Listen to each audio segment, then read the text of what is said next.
Good morning student. Class 8th 7th में exercise 5.1 के 2 question complete हो गए थे और आज 19 तारीख में 3 क्वेश्चन से स्टार्ट करना है।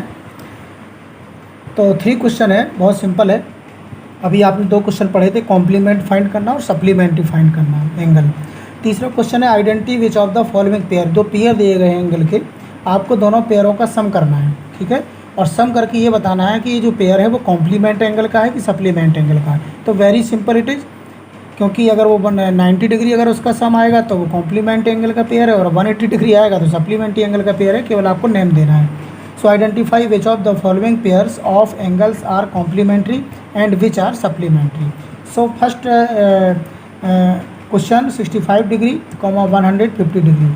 सो हमने इसका सम किया तो 180 डिग्री आ रहा है। सो आपको समझ में आ रहा होगा दीज आर सप्लीमेंट्री एंगल। बहुत सिंपल है, दोनों का पेयर देखिए, दोनों का सम करिए, 90 आ रहा है। So these are complementary angle. तीसरा क्वेश्चन देखिए, 112 डिग्री और 68 डिग्री का 2 पेयर दिया गया है एंगल्स का। इन एंगलों को बताना है कि ये सप्लीमेंट्री का है, सो आपने या कॉम्प्लीमेंट्री एंगल का है पेयर। सो आपने दोनों का सम किया, सो 180 डिग्री आ रहा है। यदि which when the sum of measure of 2 angle is 180 degree, so these are supplementary angle. इसी प्रकार इसका फोर्थ है 130 डिग्री और 50 डिग्री, 45 डिग्री, 45 डिग्री। 6 नंबर है 80 डिग्री, 10 डिग्री। ये 3 आपको पेयर जो दिए गए हैं, ये आपको स्वयं करके बताने हैं कि ये जो पेयर हैं, इनका जो पेयर है वो किस एंगल का है, कॉम्प्लीमेंट्री एंगल का या सप्लीमेंट्री एंगल का। सो आप इसी तरह उसको प्लस करके चेक कर लीजिएगा। यदि 90 डिग्री आएगा सो कॉम्प्लीमेंट्री एंगल का पेयर है, और 180 डिग्री आएगा सो सप्लीमेंट्री एंगल का पेयर है। क्वेश्चन नंबर 4 है find the angle which is equal to its complement. ये बहुत अच्छा क्वेश्चन है कि find the angle which is equal to its complement, यानी ऐसा एंगल ज्ञात कीजिए जो इक्वल है, किसके इक्वल है, अपने कॉम्प्लीमेंट के, और वो एंगल का आपको पता नहीं है। सो जो चीज़ नहीं मालूम होती है उसको हम मान लेते हैं, लेट कर लेते हैं। So let one of the 2 equal complementary, जो लिखा हुआ है कि दोनों एंगल इक्वल हैं और दोनों इक्वल हैं और कॉम्प्लीमेंट है, तो आपको आंसर तो आपको भी समझ में आ रहा होगा कि कॉम्प्लीमेंट है तो 90 के हो गए दोनों, और दोनों इक्वल हैं तो 45 के होंगे। आंसर तो कंप्लीट हो रहा है। सो आप चेक करते हैं कि one of the 2 equal complementary angle भी एक्स, मान लिया उन दोनों में से जो इक्वल एंगल हैं, एक एंगल हमने मान लिया कि वो एक्स है, कोई भी एक्स है, और वो इक्वल किसके, अपने कॉम्प्लीमेंट के। सो आप इस एंगल जो एक्स आपने मान लिया है एक एंगल, उन दोनों में से इस एंगल का क्या निकाल लीजिए, कॉम्प्लीमेंट निकाल लीजिए। सो कॉम्प्लीमेंट्स निकालिए, इट्स कॉम्प्लीमेंट। किसी भी एंगल का कॉम्प्लीमेंट एंगल कैसे निकालते हैं, 90 डिग्री से माइनस कर देते हैं। सो 90 डिग्री से गिवन एंगल जो आपका माना है अपने एक्स, उसको माइनस कर दीजिए। सो उसका कॉम्प्लीमेंट निकल के आ गया, ये वाला कॉम्प्लीमेंट हो गया। अब ये दोनों एंगल क्या हैं, इक्वल है। So according to question x वाला जो आपने माना था और इसका कॉम्प्लीमेंट 90 डिग्री माइनस एक्स, ये कैसे इक्वल है अकॉर्डिंग टू क्वेश्चन। दोनों एंगल इक्वल हैं। एक तो एंगल आपने मान लिया, वो किसके इक्वल है, अपने कॉम्प्लीमेंट के। कॉम्प्लीमेंट कैसे निकालते हैं, 90 डिग्री से माइनस करके। सो इक्वल कर दीजिए। ये माइनस का एक्स था, आपने इसको ट्रांसपोजिंग किया, लेफ्ट हैंड साइड में लाए तो प्लस का एक्स हो गया। ये 2x हो गया, 90 हो गया, 2 आपका मल्टीप्लाई में है, और ये ट्रांसपोजिंग होकर राइट हैंड साइड में जाएगा तो डिवाइड में चला गया। सो एक्स की वैल्यू 45 डिग्री हो गई। So 45 degree is equal to its complement, यानी जो दोनों एंगल होंगे वो 45 के होंगे और वो एक दूसरे के कॉम्प्लीमेंट होंगे। वो तो यहाँ से भी समझ में आ रहा था कि जब दोनों एंगल कॉम्प्लीमेंट हैं तो इसका मतलब दोनों का सम 90 होगा, चूँकि वो इक्वल है तो 45 के होंगे। सो ये आंसर भी सेम इसी तरह का है, find the angle which is equal to its supplement. अब यहाँ कॉम्प्लीमेंट था, यहाँ सप्लीमेंट है, तो आप इसमें भी एक एंगल को एक्स मान लेंगे, वो इक्वल अपने कॉम्प्लीमेंट के था, ये इक्वल अपने सप्लीमेंट के है। तो जो आपने एक्स माना है आप इसका सप्लीमेंट एंगल निकाल लीजिए। सप्लीमेंट एंगल कैसे फाइंड करते हैं, 180 डिग्री में से जो एंगल आपका गिवन है उसको माइनस कर दिया।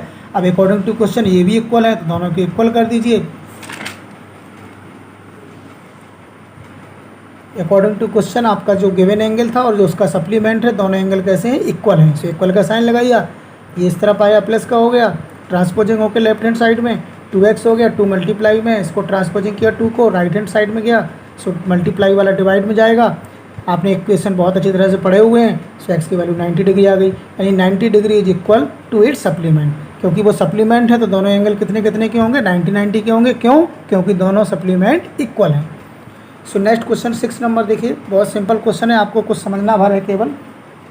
इन द गिवन फिगर, एक फिगर दिया गया है, आप देख रहे होंगे कि लीनियर पेयर का है, एक लाइन बनी हुई है, लीनियर पेयर एक लाइन पर बने हुए एंगलों का पेयर।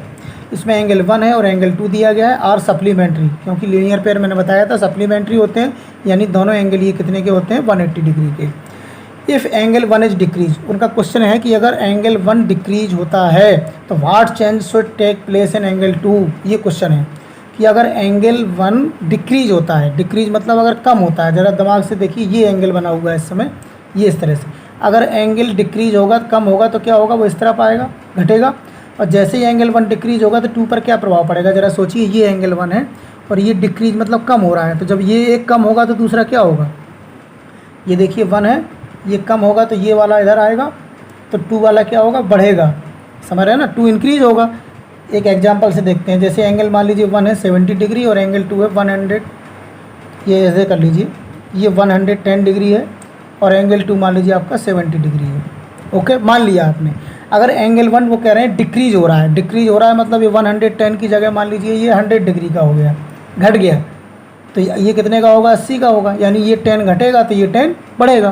तो यहाँ पर क्वेश्चन क्या है कि अगर एंगल 1 डिक्रीज हो रहा है तो what change should take place in angle 2, तो एंगल 2 पर क्या प्रभाव पड़ेगा, अगर एंगल 1 घटेगा तो एंगल 2 बढ़ेगा, जितना वो घटेगा उतना ही वो बढ़ेगा। अगर ये 10 घट जाएगा तो वो 10 बढ़ जाएगा, क्योंकि हैं तो दोनों सप्लीमेंट्री।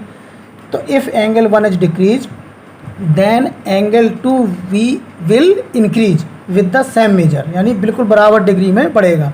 सो आपका ये आंसर हो गया कि angle 1 decrease, so angle 2 will increase with the same measure, so that both the angles still remain supplementary, क्योंकि दोनों एंगल सप्लीमेंट्री ही रहेंगे, 180 डिग्री ही रहेंगे। सो ये आंसर है, बहुत इसमें कुछ कठिन नहीं है, केवल ये बताना था कि अगर एंगल 1 डिक्रीज होगा तो एंगल 2 पर क्या प्रभाव पड़ेगा। सो एंगल 1 डिक्रीज होगा तो एंगल 2 क्या होगा, देखिए 70 से 80 हो गया, यानी इंक्रीज होगा, केवल इतना आंसर है।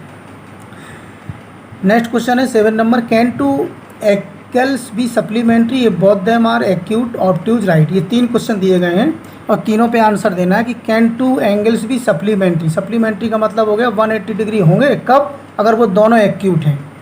तो देखिए दोनों अगर एक्यूट एंगल हैं तो दोनों 90 से कम होंगे, और जब दोनों 90 से कम होंगे तो वो सप्लीमेंट्री हो नहीं सकते 180 डिग्री। सो पहले का आंसर क्या होगा, no, because sum of 2 acute angle is less than 180 degree, क्योंकि दोनों एक्यूट एंगल का सम 80 डिग्री से लेस होगा। सो इसका आंसर हो गया नो। क्या दोनों एंगल ऑब्ट्यूज हो सकते हैं, इसका भी आंसर है नो। क्यों, because sum of 2 obtuse angle is more than 180, क्योंकि अगर वो ऑब्ट्यूज है तो 90 डिग्री से ग्रेटर होंगे।